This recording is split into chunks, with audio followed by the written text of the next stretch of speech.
Hello friend, তোমরা সবাই কেমন আছো? আশা করি তোমরা সবাই খুব ভালো আছো। আমি আমার নতুন একটা ভিডিও নিয়ে চলে এসেছি। দেখতে পাচ্ছ তোমরা ভিডিও থাম্বনেল দিকে বুঝতেই পেরেছো কী ভিডিও এটা হতে চলেছে।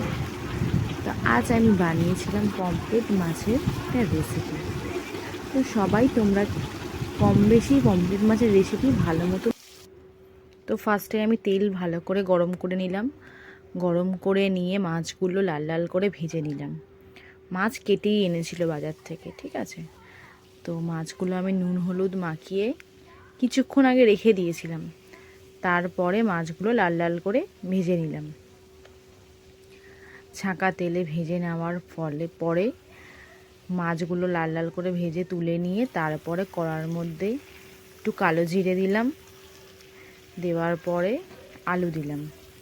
যেহেতু আজকে আমরা আলু দিয়েই মাছটা করব, কালো জিরে আলু দিয়ে আলুটাকে ভালো করে লাল লাল করে ভেজে নিলাম।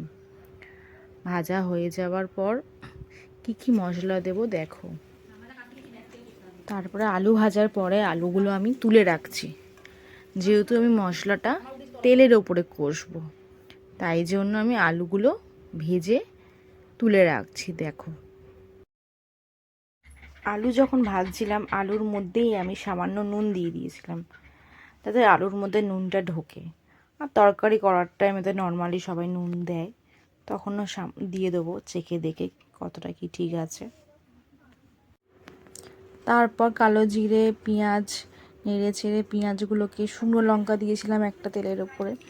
তারপর দেওয়ার পরে পেঁয়াজগুলোকে ভালো করে লাল লাল করে ভাজলাম।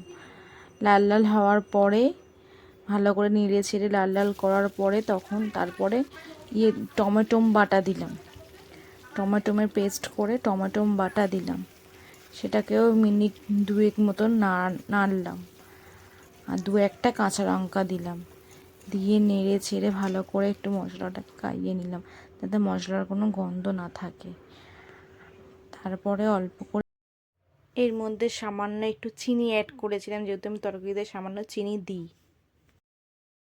তারপর অল্প করে আদা রসুনের পেস্ট দিলাম, মিনিমাম 1 থেকে 1.5 চামচ মতন দিয়েছি আদা রসুনের পেস্ট।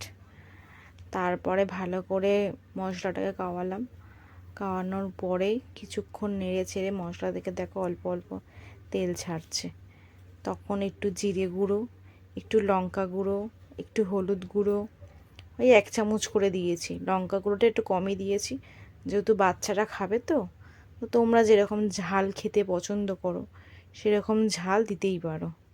তো আমাদের বাড়ি দুটো বাচ্চা আছে, বাচ্চা দুটো খাবে বলে তো ঝালটা কম দিয়েছি। তো টমেটো পেস্ট করেছিলাম, তার মধ্যে একটু সামান্য জল ছিল, ওই জলটাও আমি ঢেলে দিয়েছি। দিয়ে ভালো করে নাড়াচাড়া করছি। ভালো করে মশলাটা দেখতেই পাচ্ছ তোমরা যে মশলার কালারটা কি সুন্দর চেঞ্জ হয়ে গেছে, খুব সুন্দর লাগছে কালারটা মশলার। তো ভালো করে নেড়ে চেড়ে মশলাটাকে ভালো করে কষিয়ে তার মধ্যে ভেজে রাখা আলুগুলো একটা একটা করে দিয়ে দিলাম। তো কেন, আমি তো এক হাতে ফোন ধরে আছি, দিতে অসুবিধা হচ্ছিল আমার, আর গামলির মধ্যে ছিল আলুটা, তো একটা একটা করে দিয়েছিলাম। তারপরে ফোনটা একটু কিছুক্ষণের জন্য অফ করে আলুগুলো সব ঢেলে দিয়েছি। দিয়ে ভালো করে আলুর সাথে মশলাটা ভালো করে মিশিয়ে নিলাম। ভালো করে মিশিয়ে নেওয়ার ফলে দেখতেই পাচ্ছ তোমরা আলুর মধ্যে পুরো মশলা লেগে গেছে। তারপরে একটু সামান্য গরম জল করেছিলাম, যেহেতু আমরা একটু ঝোল খাবো। আর আলাদা আমি কটা বেগুন ভেজে রেখেছিলাম, কটা বলাটা ভুল, একটা বেগুন ছিল, ওটাকেই অল্প করে কুচিয়ে ভেজে রেখেছিলাম, তাই ওটা আর দেখাইনি। তো তরকারি তো আমার মোটামুটি কমপ্লিট। তো এরপরে আমি জল দিয়ে দিলাম, দেওয়ার পরে কিছুক্ষণ ফুটবে, একটু তরকারিটা ঝোলটা একটু কিছুক্ষণ ফুটবে। ফোটার পরে আমি মাছ আর বেগুন একসাথে দিয়ে দেবো, আর নামানোর সময় একটু ধনেপাতা অ্যাড করবো ওর মধ্যে। তো তোমাদের এই রেসিপিটা যদি ভালো লাগে তোমরা বাড়িতে করো, আর আমার চ্যানেলে যদি নতুন হয়ে থাকো প্লিজ সাবস্ক্রাইব করে দিতে একদম ভুলবে না। পাশে থাকা বেল আইকনটা টাং করে বাজিয়ে দেবে, যাতে ফার্স্ট ভিডিওটা তোমাদের কাছেই পৌঁছে যায়। লাইক কমেন্ট শেয়ার করতে একদম ভুলবে না যদি তোমাদের রান্নাটা ভালো লাগে। টাটা বাই, ভালো থেকো সবাই, সুস্থ থেকো। তো রান্নাটা কেমন হয়েছে তোমরা কমেন্ট করে বলবে। রান্নাটা যদি ভালো লাগে তোমরা একদিন আমার বাড়িতে আসতে পারো, আমি তোমাকে রান্না করে খাওয়াবো তোমাদের সবাইকে।